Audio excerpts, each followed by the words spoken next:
Welcome back to my channel. If you are new viewer please subscribe my channel for more videos.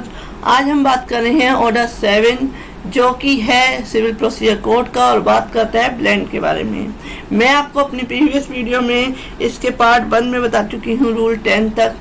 Rule 10A के बारे में आज बात करेंगे। तो इसमें क्या मेंशन किया हुआ है, तो 10A बात करता है कि जहां बात आप प्रीवियस वीडियो देख सकते हैं, फिर भी आपको मैं समझा दूं कि प्लेंट जो होता है एक बात पत्र होता है जिसके द्वारा ही कोर्ट में केस दाखिल किया जाता है और इसको दाखिल करने वाला प्लेंटिफ कहलाता है।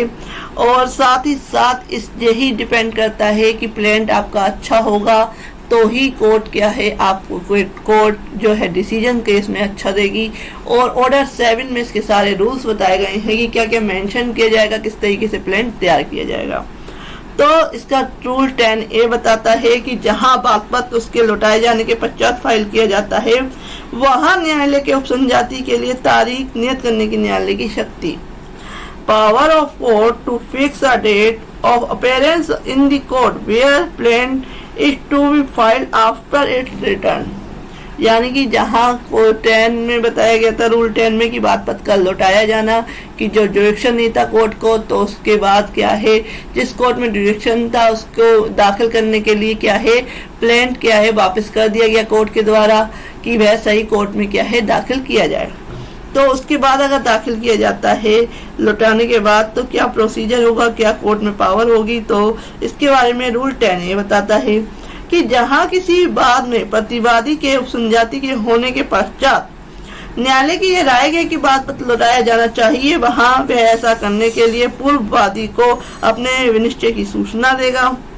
जहां वादी ने उपनियम 1 के अधीन सूचना दी गई हो वहां वादी न्यायालय से उस न्यायालय के विनिश्चय करते हुए जिसमें वह बात पत्र के लौटाए जाने के पश्चात बात पत्र प्रस्तुत करने की प्रस्तावना करता है, यह प्रार्थना करते हुए कि न्यायालय उक्त न्यायालय में पक्षकारों की उपसंजाति के लिए तारीख नियत करे और यह अनुरोध करते हुए कि इस प्रकार नियत तारीख की सूचना उसे और प्रतिवादी को दी जाए आवेदन कर सकेगा। कि कोर्ट में प्लेंटिफ जो है कह सकता है कि इस तरीके से इस कोर्ट से क्या है रिटर्न कर दिया गया है, प्लेंट वापस कर दिया गया है और आपकी कोर्ट है जो जिसमें कि ये प्लेंट दाखिल करना है, बात पत्र जो दाखिल करना है, तो आप इस पे तारीख नियत करें और डिफेंडेंट को या दोनों को क्या है सूचना दे, दोनों पार्टीज को। तो इस तरीके का आवेदन कर सकता है। नेक्स्ट कहते हैं सब रूल 3 कहता है कि जहां वादी द्वारा उपनियम 2 के अधीन आवेदन किया जाता है वहां न्यायालय बात पत्र लौटाए जाने से पूर्व और इस बात के होते हुए भी कि उसके द्वारा बात पत्र के लौटाए जाने का आदेश इस आधार पर किया गया था उसे बात का विचार करने की जरूरत नहीं थी, वहां उस न्यायालय में जिसमें बात पत्र के उपस्थित किए जाने की प्रस्तावना है किया जाना है पक्षकारों की उपसंजाति के लिए तारीख नियत करेगा, एक डेट फिक्स करेगा जिसमें कि अपीयरेंस होगी प्रतिवादी और वादी दोनों की। उपसंजाति की ऐसी तारीख की सूचना वादी और प्रतिवादी दोनों को देगा। सब रूल 4 कहता है कि जहां उपनियम सब रूल 3 के अधीन उपसंजाति की तारीख की सूचना दी जाती है वहां उस न्यायालय के लिए जिसमें बात पत्र से लौटाए जाने के पश्चात उपस्थित किया जाता है जब तक यह आवश्यक नहीं होगा वह बाद में उपसंजाति के लिए अपीयरेंस के लिए संबंध प्रतिवादी पर तामील करे तब तक कि न्यायालय अभिलिखित किए जाने वाले कारणों से अन्यथा निर्देश ना दे। नेक्स्ट है कि उक्त सूचना उस न्यायालय में जिसमें बात पत्र को लौटाए जाने वाले न्यायालय द्वारा इस प्रकार नियत की गई तारीख को बात पत्र उपस्थित किया जाता है प्रतिवादी की संचाती के लिए संबंध सब चीज जाएगी। तो इस तरीके से जो डेट फिक्स की गई है वो प्रतिवादी के लिए संबंध समझी जाएगी कि वह कोर्ट में अपेयर हो। तो ये सारा कुछ डिफाइन किया हुआ है।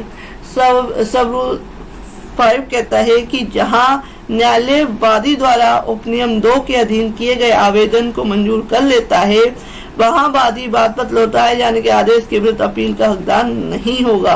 अगर आवेदन जो है मंजूर कर लिया गया है तो उसके बाद अपील नहीं की जा सकती बात पत्र के लौटाए जाने के खिलाफ। नेक्स्ट आते हैं रूल 10B।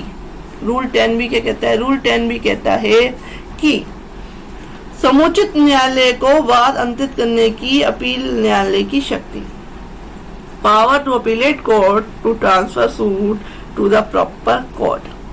जहां बात पत्र के लौटाए जाने के आदेश के विरुद्ध अपील की सुनवाई करने वाला न्यायालय ऐसे आदेश की पुष्टि करता है, वहां अपील न्यायालय यदि वादी आवेदन द्वारा ऐसी वांछा करे तो बात पत्र लौटाए जाने के समय को वादी को यह निर्देश देगा कि वह बात पत्र को उस न्यायालय में जिसमें वाद संस्कृत किया जाना चाहिए था, चाहे ऐसा न्यायालय उस राज्य के भीतर हो या बाहर जिसमें अपील की सुनवाई करने वाला न्यायालय स्थित है।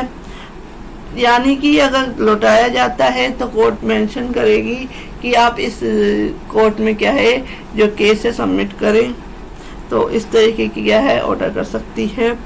परिसीमा अधिनियम जो है 1963 के उपबंधों के अधीन रहते हुए फाइल करें, यानी कि उस लिमिटेशन के अंदर कोर्ट में केस फाइल करे दूसरी कोर्ट में जिसमें कि प्लेंट दाखिल करना है, जिसको ड्यूरेक्शन है, और उस न्यायालय में जिसमें बात पत्र फाइल किए जाने का निर्देश दिया जाता है पक्षकारों की अपीयरेंस के लिए तारीख नियत कर सकेगा। उस तारीख नियत कर दी जाती है तब उस न्यायालय के लिए उसमें बात पत्र दाखिल किया गया है, बाद में उपसंजाति के लिए यानी अपीयरेंस के लिए सम्मन प्रतिवादी द्वारा पर तामील करना तब तक आवश्यक नहीं होगा जब तक कि न्यायालय जिसमें बात पत्र दाखिल किया गया है अभिलिखित किए जाने वाले कारणों से अन्यथा निर्देश ना कर दे, क्योंकि जो डेट फिक्स की गई है उसमें दोनों को क्या सूचना मिलेगी। अगर बात पत्र जो है रिटर्न कर दिया गया है तो उसको ही संबंध माना जाएगा, और इसके से यानी कि इसके अलावा क्या है जब तक कोर्ट ऑर्डर ना कर दे तब तक वो संबंध नहीं निकाला जाएगा। सब रूल 2 कहता है रूल 10B का कि न्यायालय द्वारा उपनियम 1 के अधीन किए गए किसी निर्देश से पक्षकारों के उन अधिकारों का प्रतिकूल प्रभाव नहीं पड़ेगा जो उस न्यायालय की जिसमें बात पत्र फाइल किया गया है बात का विचारण करने की अधिकारता को प्रसंगत करने के संबंध में है। यानी कि इस पे किसी इफेक्ट नहीं पड़ेगा कि वह जो क्लेम चाहता है, जो रिलीफ चाहता है, जो उसके लिए जिस मकसद से उसने प्लेन दाखिल किया है कोर्ट में, तो उस पर कोई प्रतिकूल उसके राइट्स पर नहीं पड़ेगा असर। नेक्स्ट आते हैं रूल 11 ऑर्डर 7 का कि बात पत्र का नामंजूर किया जाना, रिजेक्शन ऑफ प्लेन, कि बात पत्र क्या है कब रिजेक्ट कर दिया जाएगा कोर्ट के द्वारा। तो रूल 7 का ऑर्डर 7 का रूल 11 इसके बारे में बात करता है कि बात पत्र निम्नलिखित दशाओं में नामंजूर किया जा सकता है, प्लेंट रिजेक्ट किया जा सकता है कोर्ट के द्वारा। तो किस किस रीजन से क्या है कोर्ट उसको रिजेक्ट करेगी उसके बारे में बताया गया है रूल 11 ऑर्डर 7 का। बड़ा इंपॉर्टेंट है, बहुत यूज होता है केसेस में।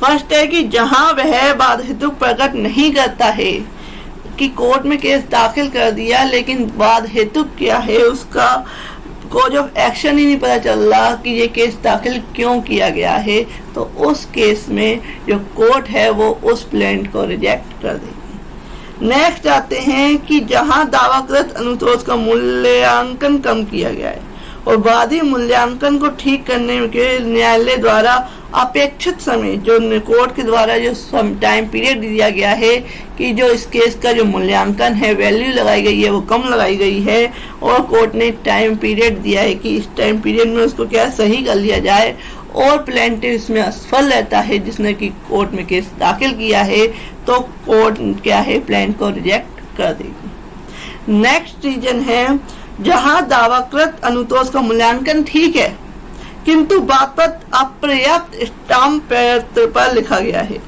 कि मूल्यांकन तो उस जो कोर्ट में केस दाखिल किया गया उसको सही किया गया, उसकी वैल्यू सही लगाई गई है, लेकिन स्टाम्प पेपर जो है वह कम लगाए गए हैं, अपर्याप्त हैं।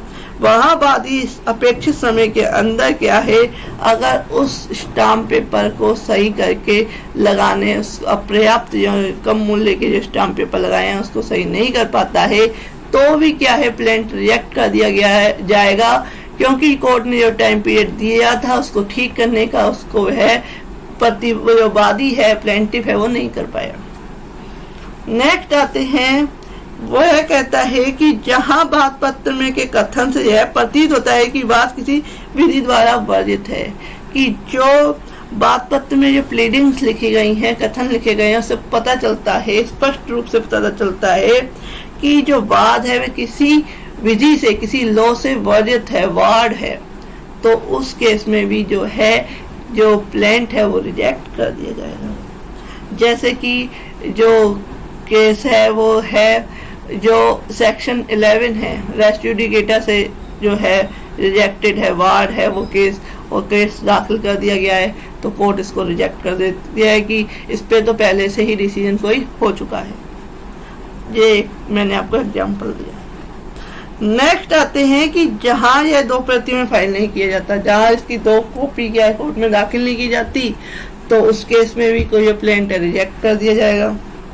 या जहां वादी नियम 9 के बंदों का अनुपालन करने में असफल रहता है, जो रूल 9 है उसका, जो ऑर्डर 7 का रूल 9 है उसका अनुपालन करने में कोर्ट क्या है असफल रहता है, तो उस केस में भी जो प्लेंट है वो रिजेक्ट कर दिया जाएगा।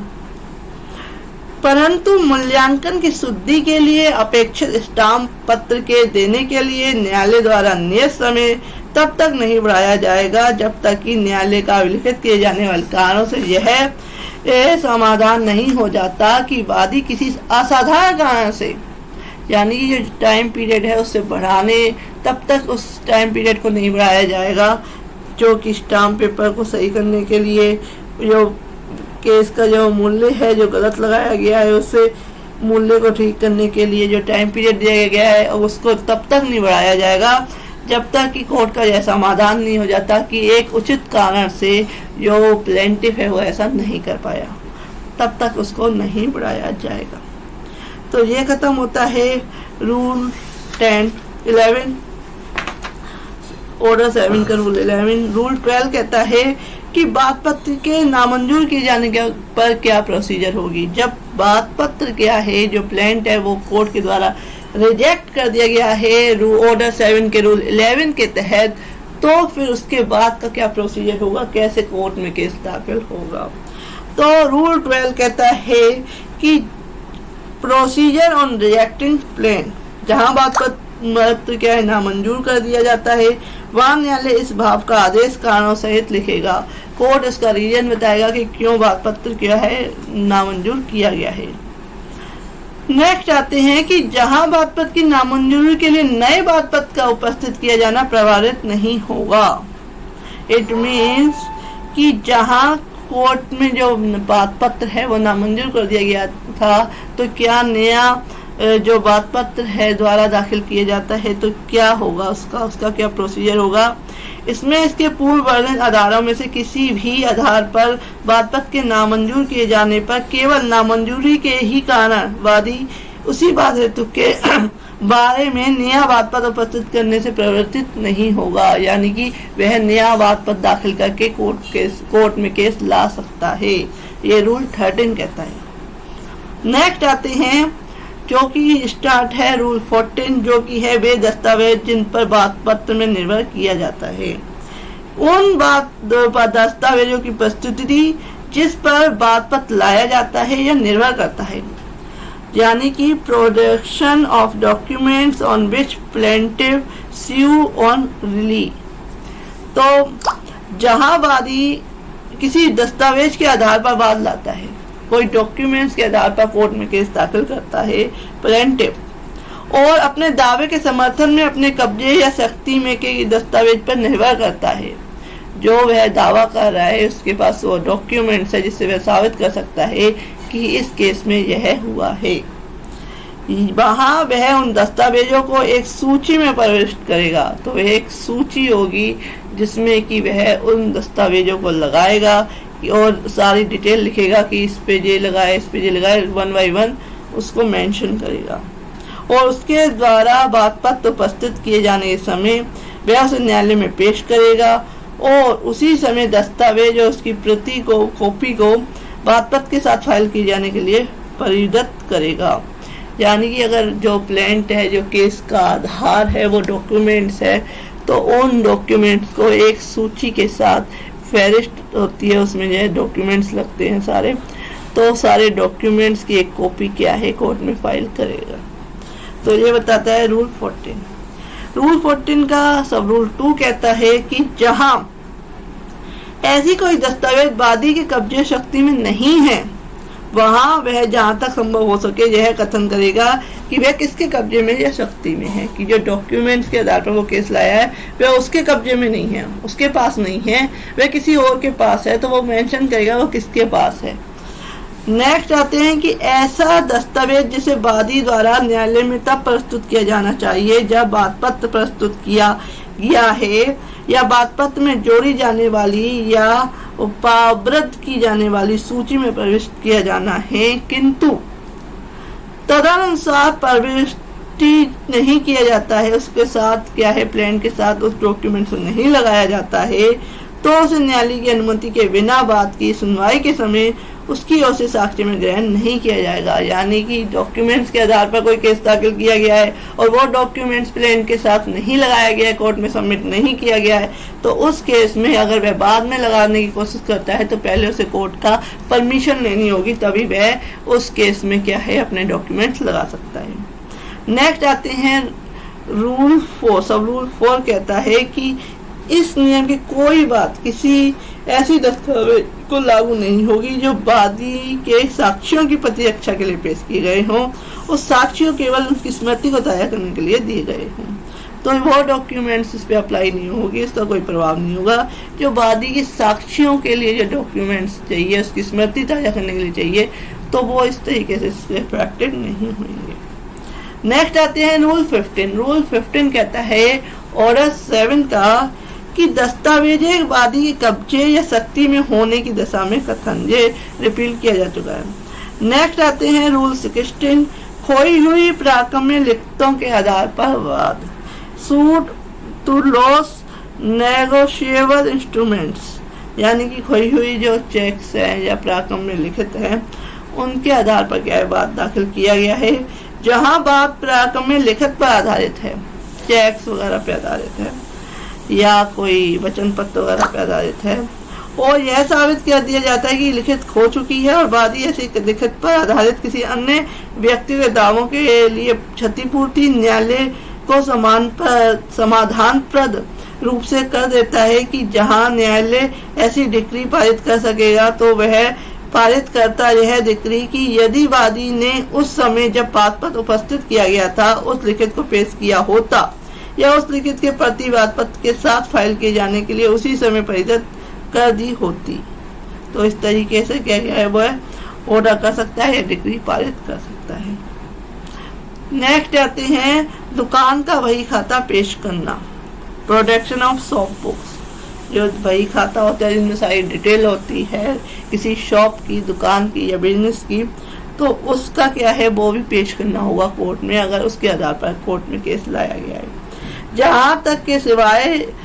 जहां तक कि बैंकर वही साक्ष्य अधिनियम 1891 द्वारा अन्यथा उपबंधित है, उस दशा में जिसमें कि वह दस्तावेज जिसके आधार पर वादी वाद लाता है दुकान के वही खाते और अन्य लेख में से की जो उसके अपने शक्ति या कब्जे में है प्रविष्ट है, वादी उस प्रविष्टि को जिस पर वह निर्भर करता है कॉपी के साथ उस वही खाते या लेख को बात पत्र के फाइल पे जाने के समय पेश करेगा।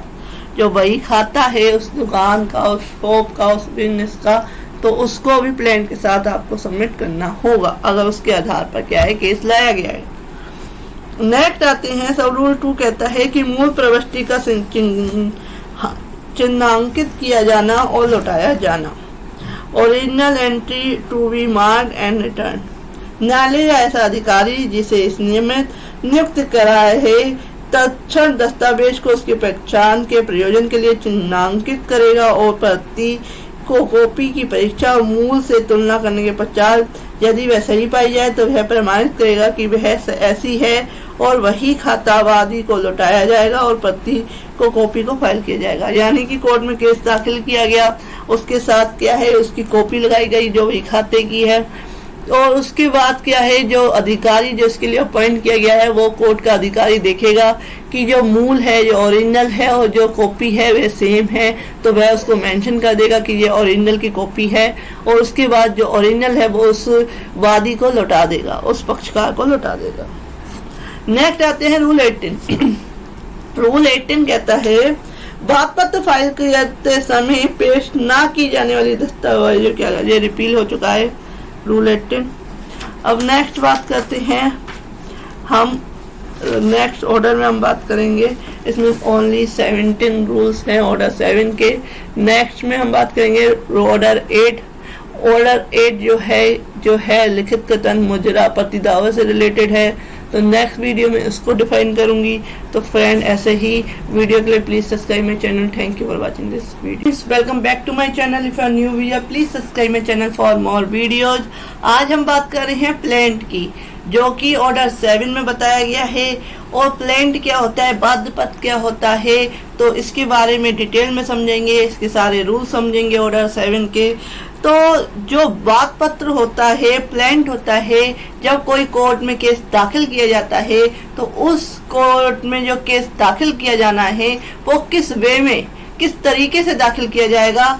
तो जो केस दाखिल किया जाएगा वो प्लेंट के थ्रू क्या है, कोर्ट में केस दाखिल किया जाएगा। जो पक्ष कोर्ट में केस करने जा रहा है वो प्लेंट बाध्य पत्र के माध्यम से, जो मैंने आपको अपने प्रीवियस वीडियो में बताया ऑर्डर 6 में प्लीडिंग्स बताई, तो वो प्लीडिंग्स वो अपने प्लेंट में लिखेगा, उस फैक्ट्स को लिखेगा जो उसके केस से रिलेटेड है, और उसके बाद वो प्लेंट क्या है कोर्ट में सबमिट होगा। तो ये है ऑर्डर 7 में कि प्लेंट किस तरीके से बनाया जाएगा, क्या क्या इंक्लूड होगा, ये सारा कुछ इस ऑर्डर 7 में बताया गया है। इम्पोर्टेंट ऑर्डर है और ये बहुत ज़्यादा ज़रूरी है, क्योंकि इससे ही पूरी केस का जो है आधार है, ग्राउंड है ये ऑर्डर 7। तो समझते हैं अच्छी तरीके से। अगर आपके पास बुक्स है तो आप वो भी निकाल के आप उसके साथ साथ समझेंगे तो बहुत अच्छा रहेगा। तो स्टार्ट करते हैं आज की वीडियो। कि बाध्य पत्र में जो रूल 1 कहता है कि बाध्य पत्र में अंतर्विष्ट की जाने वाली विशिष्टियां क्या क्या होंगी, particular to be content in plaint. तो बाध्य पत्र में निम्नलिखित विशिष्टियां होंगी, क्या क्या इंक्लूड होगा, उस न्यायालय का नाम और जिसमें की वाद लाया जाना है, यानी कि the name of the court in which the suit is brought. जिस कोर्ट में हम केस करने जा रहे हैं उस कोर्ट का नाम, कि वो सिविल एक सीनियर डिवीजन है, जूनियर डिवीजन है, कौन सी कोर्ट है, एडिशनल है, ये सारा कुछ उस कोर्ट का नाम, उस जज का नाम आप लिख सकते हैं, मेंशन कर सकते हैं प्लेंट में। नेक्स्ट बात करते हैं वादी का नाम, वर्णन और निवास स्थान। तो सेकंड नंबर पे जो आएगा वो आएगा the name, description and place of residence of the plaintiff. जो कि केस दाखिल कर रहा है वो प्लेंटिफ कहलाता है, और उसका क्या है नाम, पता, एड्रेस सारा कुछ आएगा। नेक्स्ट पे आएगा जहां तक अभी निश्चित किया जा सके, जहां तक कि जो प्लेंटिफ है जो केस कर रहा है उसको वादी का नाम पता है, तो उस प्रतिवादी का नाम, वर्णन और निवास स्थान की वो क्या करता है। The name, description and place of residence of the defendant so far as they can be ascertained. Next आता है, नेक्स्ट पॉइंट पे आएगा कि जहां वादी या प्रतिवादी अव्यस्क या विकृत व्यक्ति है वहां उस भाव का कथन होगा। It means where the plaintiff और the defendant is a minor और a person of unsound mind a statement of that facts. कि जो वादी है या जो प्रतिवादी है वह क्या है, विकृत है या वह माइनर है, तो इसको भी आपने डिफाइन करना है प्लेंट में। नेक्स्ट आते हैं कि वे तथ्य जिनसे वाद हेतु गठित है और वह कब पैदा हुआ, यानी कि जिस इशू के कारण, जिस कारण से आप कोर्ट में केस दाखिल कर रहे हैं उस कारण को आपने विद डेट कि कब से यह स्टार्ट हुआ, किस दिन से स्टार्ट हुआ, ये सारा कुछ मेंशन करना होगा अपने प्लेंट में। कि the facts consisting the cause of action and when it arise. Next आते हैं कि यह दर्शित करने वाले तथ्य कि न्यायालय को अधिकारता है। The facts showing that the court has jurisdiction, कि जिस कोर्ट में हम केस दाखिल कर रहे हैं उस कोर्ट को पावर है इसका विचारण, इसका ट्रायल करने की, इस केस का, और इस पे डिसीजन लेने की। तो ये भी मेंशन करना पड़ेगा कि जो जुरिडिक्शन है इस कोर्ट का है। तो ये अभी अपने प्लेंट में आपको है जो है लिखना पड़ेगा। नेक्स्ट आता है कि वह अनुतोष जिसका वादी दावा करता है, the relief which the plaintiff claim, जो केस है वो डिपेंड करता है रिलीफ पे, कि आप कोर्ट से रिलीफ क्यों चाहते हैं, क्या चाहते हैं। क्योंकि कोई भी केस दाखिल किया जाता है तो किसी ना किसी रिलीफ के लिए ही किया जाता है, कि हमको ये अनुतोष चाहिए, ये रिलीफ चाहिए, ये हम क्लेम कर रहे हैं। तो जो क्लेम आप चाह रहे हो उसको भी आपने कंप्लेंट में लिखना है, कि आप क्या क्लेम चाह रहे हो, क्या उसका मूल्य है, ये सारा कुछ लिखना पड़ेगा। नेक्स्ट आते हैं, जहां वादी ने कोई मुजरा अनुज्ञात किया है या अपने दावे का कोई भाग त्याग दिया है, वहां ऐसी अनुज्ञात की गई या त्यागी गई रकम, अगर कोई मुजरा है, सेट ऑफ है, या कोई ऐसा है भाग जो उस केस में उस भाग को उसने त्याग दिया, छोड़ दिया है, तो वह सारा भी मेंशन करना होगा प्लेंट में।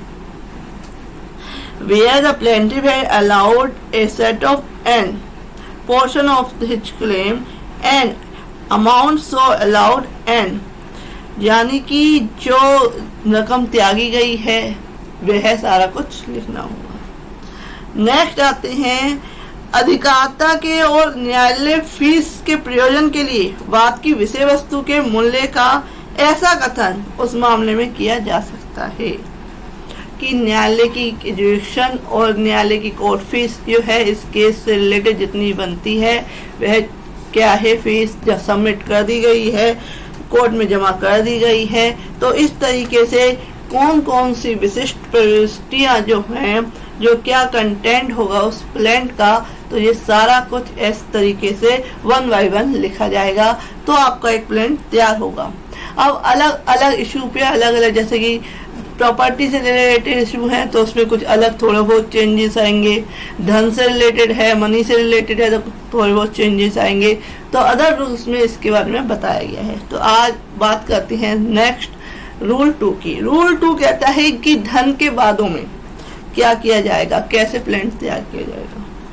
तो in money suit where the plaintiff seek the recovery of money, जहां वादी धन की वसूली चाहता है, the plaint shall state the precious amount claimed, वहां दावा की गई ठीक रकम वाद पत्र में कथित की जाएगी।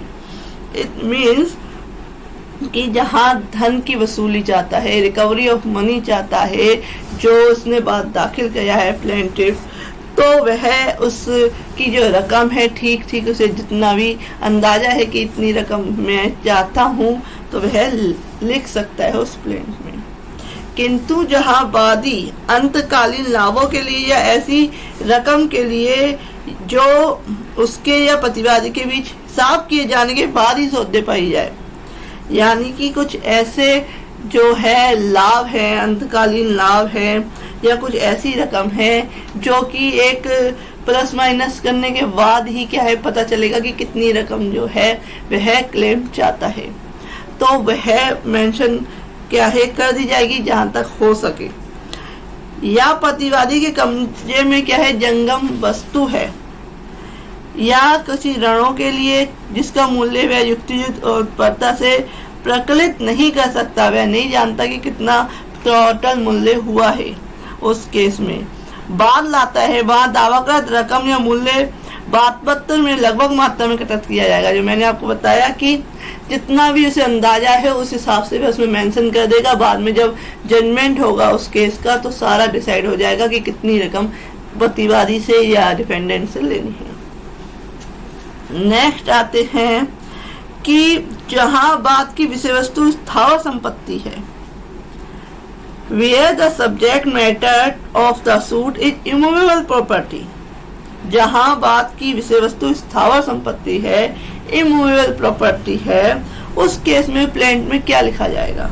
वहां क्या है बात पत्र में जो प्लेंट है संपत्ति का ऐसा वर्णन होगा कि यानी कि उस प्रॉपर्टी को इस तरीके से डिफाइन कर दिया जाएगा कि उसकी पहचान हो सके प्रॉपर तरीके से कि ये प्रॉपर्टी है और इस पे इशू चल रहा है, ये विवादित प्रॉपर्टी है, और उस दशा में जिसमें ऐसी संपत्ति की पहचान भू व्यवस्थापन या सर्वेक्षण संबंधी अभिलेखों में की सीमाओं या संख्यांकों की द्वारा की जा सकती है, बात पत्र में ऐसी सीमाएं संख्याएं निर्दिष्ट होंगी, यानी कि एक मैप के थ्रू क्या है कोर्ट में प्लान के साथ क्या है एक मैप भी अटैच कर दिया जाएगा कि ये प्रॉपर्टी है ABCD, जैसे कि मैप बनवाया जाता है किसी प्रॉपर्टी का, जिससे कि एक अंदाजा हो जाए कोर्ट को कि इस पे क्या है इशू चल रहा है और इस प्रॉपर्टी पे डिसीजन देना है। तो इस तरीके से बात पत्र की स्थावर संपत्ति है तो इस तरीके से मेंशन किया जाएगा प्लान में, उसका एक मानचित्र या उसका एक चित्र जो है भू व्यवस्थापन या सर्वेक्षण संबंधी अभिलेख की सीमा और एक मैप तैयार करके क्या है सबमिट किया जाएगा। नेक्स्ट आते हैं रूल 4। रूल 4 कहता है जब वादी प्रतिनिधि के रूप में वाद लाता है, when plaintiff sue as representative, जहां वादी प्रतिनिधि की हैसियत से वाद ला रहा है वहां बात पत्र में न केवल यह दर्शित करना होगा कि उसका विषय वस्तु से वास्तविक विद्वान हित नहीं है कि वह उस प्रॉपर्टी से किसी भी तरह का क्या है हक नहीं रखता, लेकिन वह एक रिप्रेजेंटेटिव के तौर पे क्या है उस केस में क्या है जुड़ा हुआ है। वरन यह भी दर्शित करना होगा कि उससे संप्रत बात से संतुष्ट किए जाने के लिए उसको समर्थ बनाने वाले आवश्यक कदम यदि कोई हो उठा चुका है, तो वह क्या है हो तरीके से कर चुका है लेकिन उसका कोई डिसीजन नहीं निकला, तो उसने कोर्ट में केस तब जाके दाखिल किया है, वह एक प्रतिनिधि है, रिप्रेजेंटेटिव है उस केस में और किसी तरह का हक नहीं रखता है। तो इस तरीके से बाद में प्लान में ये मेंशन करना होगा। नेक्स्ट आते हैं रूल 5। रूल 5 कहता है प्रतिवादी के हित और दायित्व को दर्शित किया जाना, defendant's interest and liability to be shown. जब आप कोर्ट में कोई केस दाखिल कर रहे हैं तो डिफेंडेंट के खिलाफ आप कर रहे हैं तो आपको ये भी मेंशन करना होगा कि डिफेंडेंट का किस तरीके से क्या कर्तव्य था और क्या उसकी ड्यूटीज थी जो उसने नहीं की, तो ये सारा कुछ मेंशन करना पड़ेगा। कि बात पत्र में यह दर्शित किया जाएगा कि प्रतिवादी जो है विषय वस्तु में हित रखता है और रखने का दावा करता है और वह वादी की मांग का उत्तर देने के लिए अपेक्षित किए जाने का दायी है, कि वह रिस्पॉन्सिबल है इस केस में अपने पक्ष को रखने का, कि वह बताए कि ऐसा उसने क्यों किया, क्या उसके राइट से क्या ड्यूटीज थी, तो ये सारा कुछ वह मेंशन करे। तो ये भी प्लान में वादी को लिखना होगा कि डिफेंडेंट्स के लिए रिस्पॉन्सिबल है। नेक्स्ट आते हैं कि परिसीमा विधि में छूट के आधार, grounds of exemption from limitations law. जहां बाद परिसीमा विधि द्वारा विहित अवधि के अवसान के पश्चात संस्थित किया जाता है, वहां बात पत्र में यह आधार दर्शित किया जाएगा जिस पर ऐसी विधि से छूट पाने का दावा किया गया है। यानी जो लिमिटेशन एक्ट है, परिसीमा विधि है, कोई केस को दाखिल करने की एक सीमा होती है।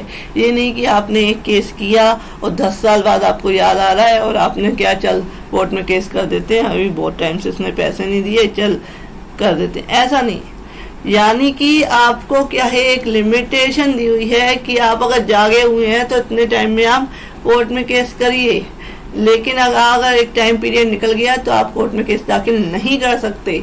तो हर एक केस की एक लिमिटेशन डिफाइन की हुई है लिमिटेशन एक्ट में। तो सारा कुछ क्या है मेंशन होने के बाद अगर वह उस टाइम पीरियड में कोई जो प्लेंटिफ है, जो वादी है, जो केस दाखिल कर रहा है वह नहीं करता है और उस टाइम पीरियड के निकलने के बाद अगर वो कोर्ट में केस दाखिल कर रहा है तो उसे मेंशन करना होगा किस रीजन से, या उसने क्या सेक्शन 5 जो है लिमिटेशन एक्ट की उसकी छूट ली हुई है और क्या है किसी कारण से वह क्या है इस टाइम पीरियड में केस दाखिल नहीं कर पाया, सारा कुछ मेंशन करना होगा प्लेंट में। नेक्स्ट आते हैं रूल 7। रूल 7 कहता है कि अनुतोष का विनिर्दिष्ट रूप से कथन, relief to be specifically state. हर बात पत्र में उस अनुतोष का विनिर्दिष्ट रूप से कथन होगा जिसके लिए वादी सामान्यता या अल्पता दावा करता है। जो रिलीफ वो चाह रहा है वो मेंशन करना पड़ेगा कि वह क्या रिलीफ चाह रहा है, क्या कोर्ट से प्रेयर कर रहा है, ये आपको अलग कॉलम में क्या है इसे डिफाइन करना होगा। और यह आवश्यक नहीं होगा कि ऐसा कोई साधारण अनुतोष मांगा जाए जो न्यायालय न्याय संगत समझे, जो सर्वदा ही उसी विस्तार तक ऐसे दिया जा सकेगा मानो वह मांगा गया था, और यही नियम प्रतिवादी द्वारा उसके लिखित कथन में दावा किए जाने वाले किसी अनुतोष को भी लागू होगा। इट मीन्स कि जो कोर्ट से अनुतोष माना गया है, रिलीफ मांगा गया है, और कोर्ट चाहे तो उससे ज्यादा भी क्या है रिलीफ दे सकती है। वो डिपेंड करता है सर्कमस्टांसेस में, जो कोर्ट को लगता है कि इस केस में देना चाहिए तो वो भी दे सकती है, प्लेंटिफ के हक में भी और डिफेंडेंट के हक। नेक्स्ट आते हैं रूल 8। रूल 8 कहता है पृथक आधारों पर आधारित अनुतोष, relief founded on separate grounds. जहां वादी कई विभिन्न दावों व हितों के बारे में जो पृथक और विभिन्न आधारों पर आधारित है अनुतोष चाहता है, वहां वे जहां तक हो सके पृथकता और विभिन्न कथित किए जाएंगे।